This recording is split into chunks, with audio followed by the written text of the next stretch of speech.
Heal me, Lord, and I will be healed. Save me, and I will be saved, for you are the one I praise. There's a quiet vulnerability in those words, Jeremiah reaching out from a place of aching need, believing that healing and rescue are not distant wishes, but realities only God can provide.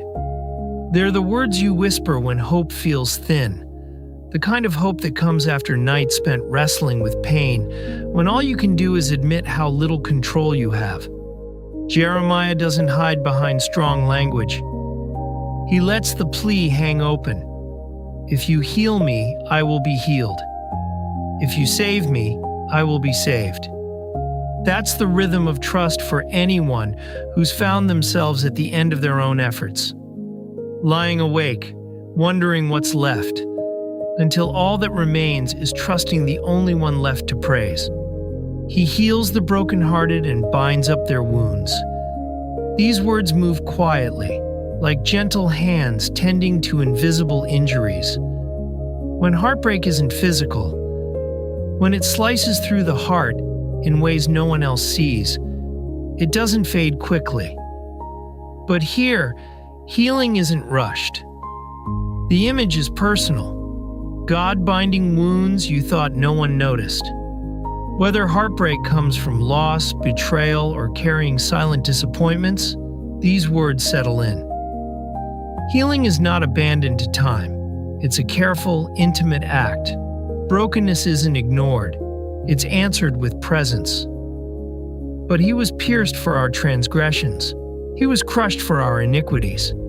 The punishment that brought us peace was on him, and by his wounds we are healed. Isaiah steps into a harder truth.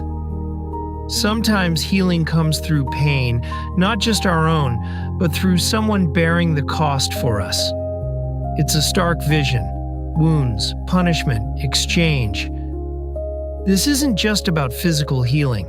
It's about the kind that reaches underneath every surface, where shame, regret, or the sense of somehow always falling short weigh heavier than any illness. By his wounds we are healed. There's space for every wound we carry, even those we would rather forget. And the prayer offered in faith will make the sick person well. The Lord will raise them up. If they have sinned, they will be forgiven. Prayer, then, is not a routine or a checklist. It's a leap into trust, sometimes offered through blurry eyes and trembling hands. This promise isn't a formula, as if the right words guarantee a cure, but an assurance that faith, fragile as it sometimes is, matters. It echoes for anyone caring for a loved one through illness, or facing fear in a waiting room, or tucked against a hospital window at dawn. There is a lifting up, a raising, that only God accomplishes. Sometimes it's of the body, sometimes it's of the soul. He said, "If you listen carefully to the Lord your God and do what is right in his eyes, I will not bring on you any of the diseases I brought on the Egyptians, for I am the Lord who heals you." Israel wandered through a harsh land, surrounded by dangers and exhaustion. Healing was more than medicine here. It was about belonging to a God who chooses to protect and sustain, even in the middle of wilderness.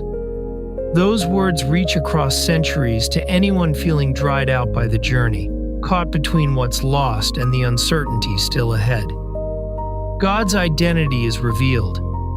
He is the one who heals, not rarely, not reluctantly, but as part of his very nature.